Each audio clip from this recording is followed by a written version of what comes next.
Shalom, salam berkat dari kami untuk pendengar sekalian. Saat ini pendengar akan diberkati dengan program Hari Ini Harinya Tuhan bagian yang ke-8. Sebuah program rohani tentang doktrin Alkitab yang menolong kita untuk semakin tertanam dalam kebenaran firman dan bertumbuh dalam kemuliaan. Bersama hambanya, Pendeta Gilbert Lumuendo, STH. Banyak orang merasa doktrin Alkitab sebagai sesuatu yang membingungkan. Tetapi tahukah saudara bahwa doktrin Alkitab intinya adalah memahami Alkitab dengan benar, dengan pemahaman yang sistematis, sehingga kita terus dapat tertanam di dalam kebenaran firman, sehingga kita terus bertumbuh di dalam kemuliaan Allah. Buka hati saudara sekalian untuk menerima berkat-berkat firman-Nya hari ini. Menjadi Kristen tidak sama dengan pertobatan. Ada banyak orang yang berkata begini, pendeta, itu kan si ini sudah menjadi Kristen, berarti dia sudah bertobat, ya kan? Ada lagi yang berkata bahwa tadinya istrinya tidak Kristen, sekarang dia udah jadi Kristen, udah bertobat dia, ya kan? Atau enggak, itu kan suaminya tadinya bukan Kristen, sekarang kan udah jadi Kristen, udah bertobat dia. Loh, tidak sama.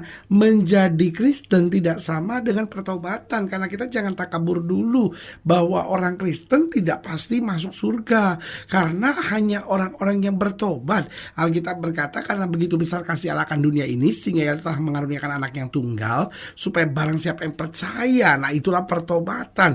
Ada banyak orang yang menyebut dirinya Kristen, tetapi sebetulnya belum bertobat. Makanya ada banyak orang Kristen tetap kawin cerai. Misalnya ada banyak orang Kristen yang tetap berzina, berselingkuh, melakukan hubungan seks sebelum nikah, hidup dengan berbagai dosa, bahkan narkoba, bahkan hidup dengan hal-hal yang jahat, ya kan? Lalu korupsi dan lain-lain, nyelundup kiri, nyelundup kanan, nipu sana, nipu sini, bohong, gak bisa dipercaya.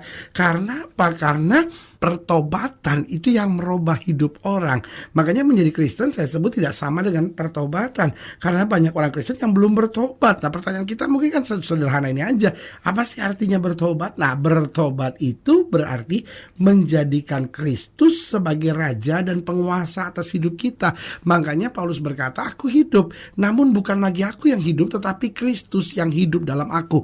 Itulah yang saya beri nama pertobatan. Karena itu selalu saya bilang, bukan hanya orang jahat yang perlu bertobat, bukan hanya penjudi yang butuh bertobat, tetapi orang Kristen pun perlu bertobat, ya kan?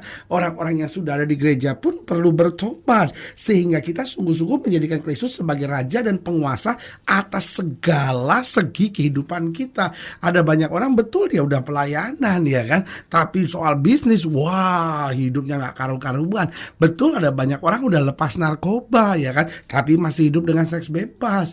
Mungkin ada banyak orang udah lepas narkoba, lepas seks bebas, tapi masih bentak maki orang tuh gak karu-karuan gitu. Nah, pertobatan itu berarti kita jadikan Kristus sebagai raja dan penguasa atas segala segi kehidupan kita, sehingga kita bisa berkata, aku hidup, namun bukan lagi aku yang hidup, tapi Kristus yang hidup dalam aku. Haleluya. Selamat datang dalam program kita hari ini, Harinya Tuhan. Sebuah program rohani yang kembali mengingatkan kepada kita betapa pentingnya kita menjadikan firman Tuhan sebagai dasar keseharian hidup kita.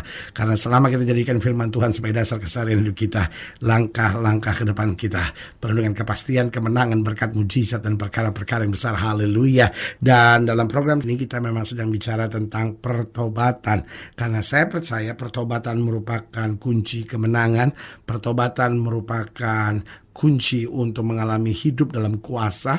Pertobatan juga adalah kunci untuk membawa kehidupan kita yang dekat dan akrab dengan Tuhan. Haleluya. Nah, saudara yang kasih dalam Tuhan, dalam pembahasan kita tentang pertobatan, kita mau sama-sama belajar dari Yunus pasal 3. Yunus pasal 3 ayat yang ke-7 sampai ayatnya yang ke-10.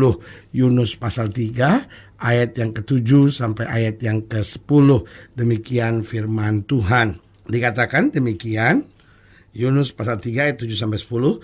Lalu atas perintah raja dan para pembesarnya, orang memaklumkan dan mengatakan di Niniwe demikian: manusia dan ternak, lembu, sapi, dan kambing domba tidak boleh makan apa-apa, tidak boleh makan rumput, dan tidak boleh minum air. Ayat yang ke-8, haruslah semuanya manusia dan ternak berselubung kain kabung dan berseru dengan keras kepala kepada Allah, serta haruslah masing-masing berbalik dari tingkah lakunya yang jahat dan dari kekerasan yang dilakukannya. Siapa tahu mungkin Allah akan berbalik dan menyesal serta berpaling dari murkanya yang bernyala-nyala itu sehingga kita tidak binasa. Ketika Allah melihat perbuatan mereka itu, yakni bagaimana mereka berbalik dari tingkah lakunya yang jahat, maka dikatakan menyesallah Allah karena malapetaka yang telah dirancangkannya kepada mereka, dan ia pun tidak jadi melakukannya. Nah, saudaraku yang kasih dalam Tuhan, apa sebetulnya dikerjakan oleh orang-orang Niniwe ini? Yaitu pertobatan. Dan karena pertobatan ada hasil yang luar biasa. Pertobatan itu mengakibatkan hukuman Tuhan yang sudah siap dijatuhkan itu dibatalkan. Oh, pertobatan itu justru mendatangkan berkat. Pertobatan itu mendatangkan anugerah. Pertobatan itu mendatangkan kuasa kemuliaan Allah luar biasa turun atas bangsa ini, sehingga saudaraku yang kasih dalam Tuhan, tidak ada lagi malapetaka terjadi di Niniwe. Nah, dari sini kita mulai belajar apa yang membuat kita bisa bertobat sebetulnya. Yang pertama yang membuat kita bisa bertobat yaitu kesadaran akan dosa. Jadi saudaraku yang kasih dalam Tuhan, orang kalau bertobat tanpa sadar akan dosa, maka pertobatannya sementara. Ada orang yang nggak pernah ke gereja, tiba-tiba ke gereja, kita bilang wah dia bertobat.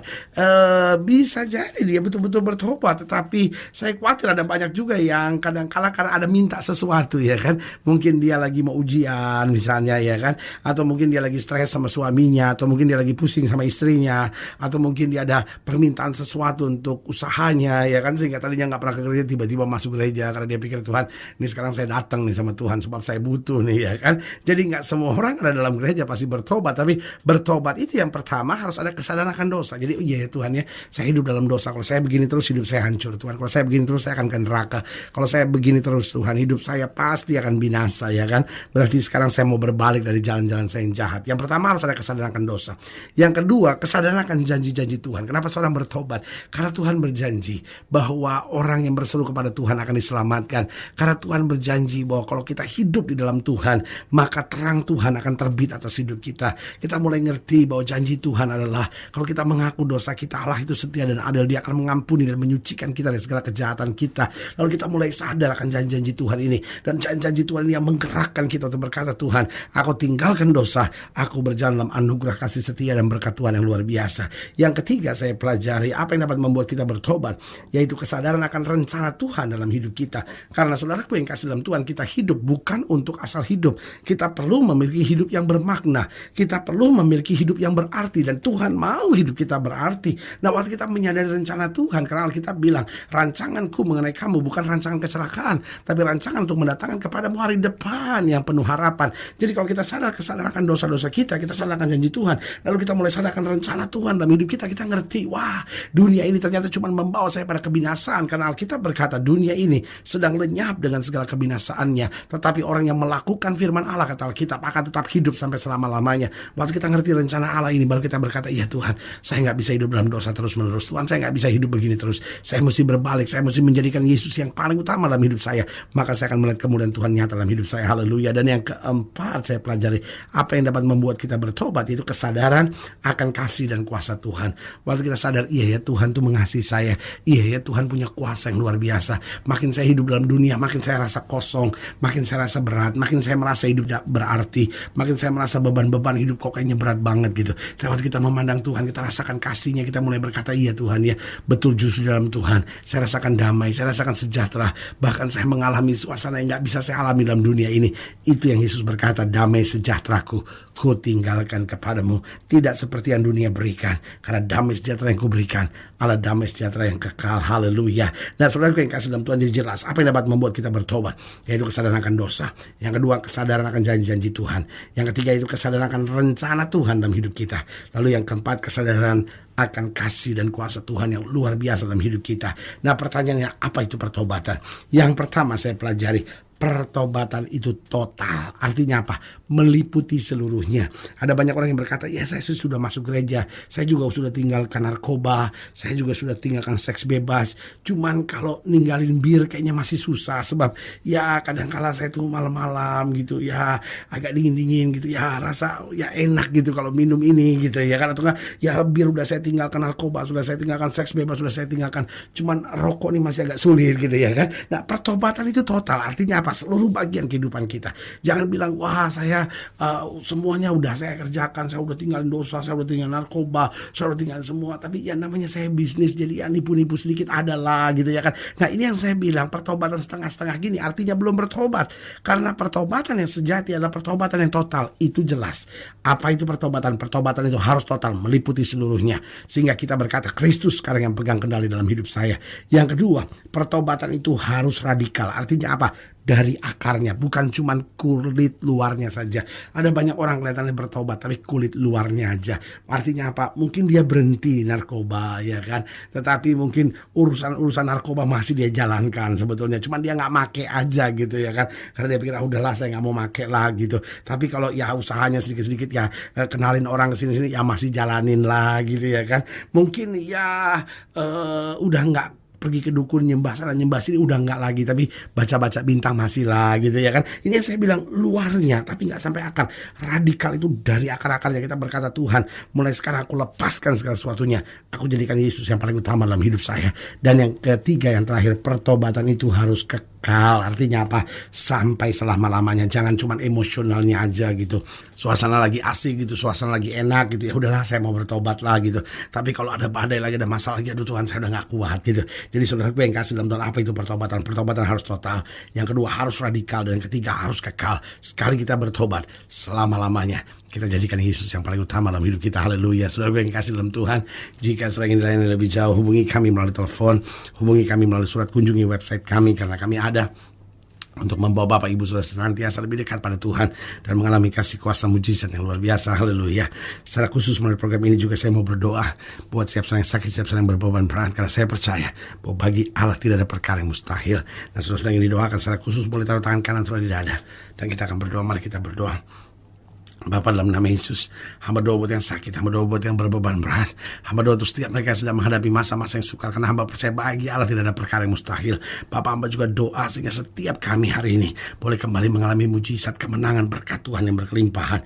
Bahkan mulai hari ini kami mau bertobat sungguh-sungguh, kami mau total, kami mau radikal, kami mau bertobat yang kekal. Sekali kami bertobat, selama-lamanya kami jadikan Yesus sebagai Tuhan, Raja, Juru Selamat, Penguasa dalam hidup kami. Di dalam nama Yesus kami berdoa. Haleluya. Amin. Saudara gue yang kasih dalam Tuhan, kita sudah berdoa. Ingat, tidak pernah Allah lalai menepati janjinya.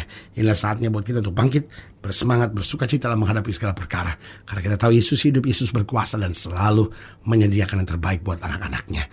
Doa saya menyertai saudara. Sampai berjumpa pada program berikut, dan jangan lupa jadikan hari ini harinya Tuhan. Haleluya.